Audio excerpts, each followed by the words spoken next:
Sa isang city, maririnig ang ingay ng mga nagkakagulong zombie at ang ating bida ay nagpupush-ups habang nakikinig ng balita sa radyo. 5 buwan nang nakakalipas nang kumalat ang zombie virus, ang mga survivors ay umabot na lang sa kakaunting bilang. Ang gobyerno ay gumawa ng paraan para sila ay maligtas. Sa paglipas ng mga araw, ang sitwasyon ay lumalala at ang mga zombie ay nagiging matalino at malakas. Sa kabila nito, ang mga survivors ay handang gawin ang lahat upang makaligtas sa apocalypse.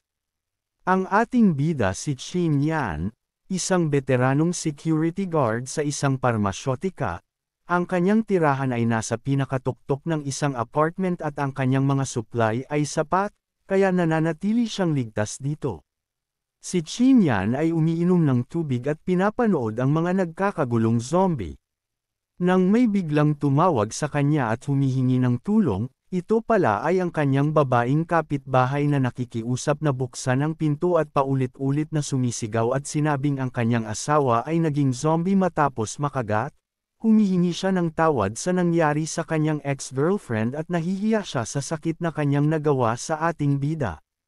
Ngunit hindi na pinansin ni Chin Yan ang kanyang sinasabi at binuksan na lang ang pinto. Napaluhod ang babae sa pagod at nagsalita. Ilang araw na kaming walang pagkain kaya nagpa siya ang kapatid kong lalaki na lumabas upang makahanap ng pagkain, ngunit hindi na natuloy ang kanyang sinasabi. Si Chin Yan ay napaisip.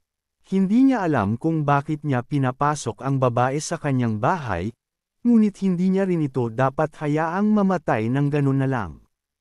Ang babae ay nagpasalamat sa kanya, sabi naman ng ating bida, wala siyang pakialam at kailangan na nilang matulog, at bukas maaari na siyang makaalis. Maari kang matulog sa sofa. Kinabukasan, nagising si Chin Yan. Siya ay babanyo nang bigla siyang nagulat sa kanyang nakita. Ito pala ang babae. Napasigaw ito at mabilis na lumabas si Chin Yan at humingi siya ng paumanhin. Naisip niya, hindi ko naalalang narito pa pala siya. Nagsalita ang babae, sira ang lock ng banyo kaya hindi niya ito na-lock. Nagbihis na si Chin Yan at hinarap ang babaeng nahihiyang nakayuko. Tumunog ang sikmura nito dahil sa gutom at sinabing ilang araw na raw siyang hindi kumakain. Si Chin Yan ay naglakad upang maghanda ng pagkain. Sa kabila ng kawalan ng kuryente at tubig, ay may natira pang gas sa kanyang stove.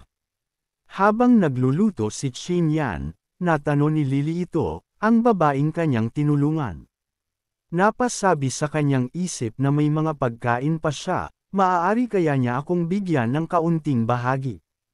Nang makatapos si Chin Yan ng pagluluto, nakita niya si Lily na nakatayo peren at natatakot, tinawag niya ito upang sabay na silang kumain. Nagpasalamat naman si Lily. Habang kumakain, napansin ni Chin Yan na kahit gaano pa kailagan si Lily, hindi siya makapaniwalang ganito na siya kumain. Sinabi ni Chin Yan, meron pang kanin sa kusina. Matapos silang kumain, muling nagpasalamat si Lily sa kanya, at sinabing siya na raw ang maghuhugas. Sumagot naman si Chin Yan, dapat ka nang umuwi. Nawala ko ang susi ng aming bahay. Sagot naman ni Lily, at kung siya ay aalis, pauwi siya ay mamamatay. Si Chin Yan ay nagdududa kung nagsasabi ba ito ng totoo, subalit hindi pa rin niya ito dapat hayaang mamatay. Mangiyak-ngiyak, nagsalita si Lily, gusto kong manatili kasama mo at maging kapaki-pakinabang. So gusto mong manatili, sabi ni Chin Yan. Sumagot naman si Lily ng, oo, napangiti naman si Chin Yan. Kung ganun, kailangan kong maglagay ng mga kondisyon at patakaran. Noong hindi pa nagaganap ang apocalypse, si Lily ay naglalakad sa mall kasama ang kanyang boyfriend. Nang masalubong nila si Liying kasama ang isang lalaki, napatingin naman ang boyfriend ni Lily dito at nabighani sa ganda ni Liying. Sa selos at inis ni Lily naisip niyang ipakilala ito sa kanyang boss, dahil ang boss ay nais din makuha si Liying. Sa parking lot, Kinatok ni Lily ang isang sasakyan. Ito pala ay sasakyan ni Liying. Binuksan ni Liying ang bintana ng kotse, nakita niya si Lily at binati ito. Sinabi ni Lily sa kanya gusto raw siyang makilala ng kanyang boss. Lumapit ang boss ni Lily at nagpakilala kay Liying. Hindi naman akalain ni Lily na ang kanyang boss at si Liying ang magkakatuluyan.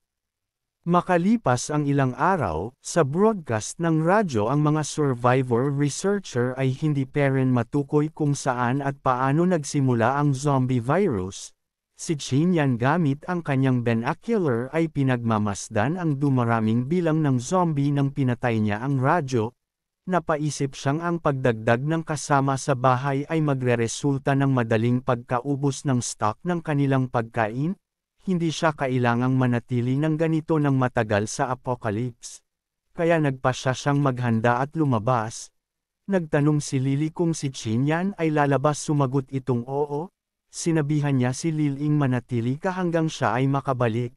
Inisip ni Lily ang nangyari sa kanyang asawa, lumabas din ito nang maubusan sila ng supply, subalit hindi niya natuloy ang kanyang iniisip nang lumabas na si Chin Yan sa pintuan. Nasabi na lang niya kay Chin Yan mag-ingat. Sa paglabas ni Chin Yan at nakahanda na, habang si Lily ay nakasilip sa pintuan. Sa di kalayuan maririnig ang ingay ng isang zombie at dahan-dahan itong lumalapit. Itinataas ni Chin Yan ang kanyang espada at ang zombie ay nakahanda ng sakmalin si Chin Yan.